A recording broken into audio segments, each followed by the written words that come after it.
आज हम बनाने जा रहे हैं चोको चिप आइसक्रीम। उसके लिए इन चीज़ों की ज़रूरत है।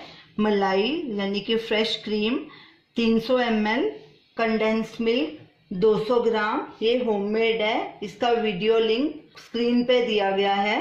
Cocoa powder 3 tablespoon, choco chip 1/4 cup. तो चलिए अब आइसक्रीम बनाना शुरू करते हैं।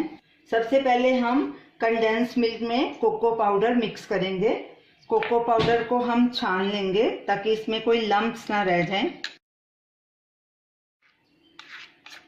कोको पाउडर को हमने छान लिया। अब कंडेंस मिल्क और कोको पाउडर को अच्छे से मिक्स करेंगे। कोको पाउडर और कंडेंस मिल्क अच्छे से मिक्स हो गया। अब हम मलाई को बीट करेंगे। मलाई को हैंड मिक्सर से बीट करेंगे। इसको तब तक बीट करेंगे जब तक ये थिक नहीं हो जाती। इसको तकरीबन 1 मिनट के लिए बीट करेंगे। इसको ज़्यादा नहीं बीट करना, नहीं तो इसका मक्खन निकल आएगा। बोल को भी चिल्ड लेना है और जो इसके हैंड मिक्सर के ब्लेड्स हैं वो भी ठंडे होने चाहिए और मलाई भी चिल्ड होनी चाहिए। अब इसको हम लगातार 1 मिनट के लिए बीट करेंगे ताकि ये फ्लफी हो जाए। ये देखिए हमारी क्रीम थिक हो चुकी है। अब इसको इतना ही हम बीट करेंगे, नहीं तो इसका मक्खन निकल आएगा। अब इसमें बाकी चीज़ें मिक्स करेंगे। अब फेंटी हुई क्रीम में ये कोको पाउडर और कंडेंस मिल्क भी मिक्स कर देंगे और इन सबको अच्छे से ब्लेंड कर देंगे।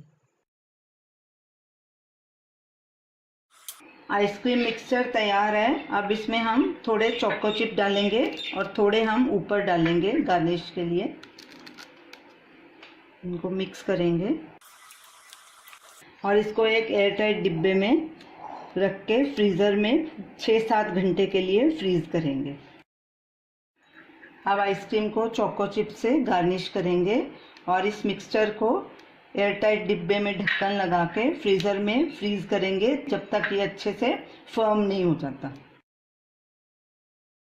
अब ढक्कन लगा के इसको फ्रीज़र में रखेंगे। आइसक्रीम को फ्रिज में रखे 6 घंटे हो गए हैं। हमने इसको बाहर निकाल लिया। अब इसको हम स्कूप करेंगे। ये देखिए पूरी तरह से जम गई है, फर्म हो गई है। तो ये रही हमारी आज की रेसिपी चोको चिप आइसक्रीम। इसे आप ज़रूर ट्राई कीजिए और हमें अपना फीडबैक दीजिए। हमारी इस वीडियो को शेयर कीजिए, लाइक कीजिए, कमेंट कीजिए और हमारे चैनल को सब्सक्राइब कीजिए। Thanks for watching.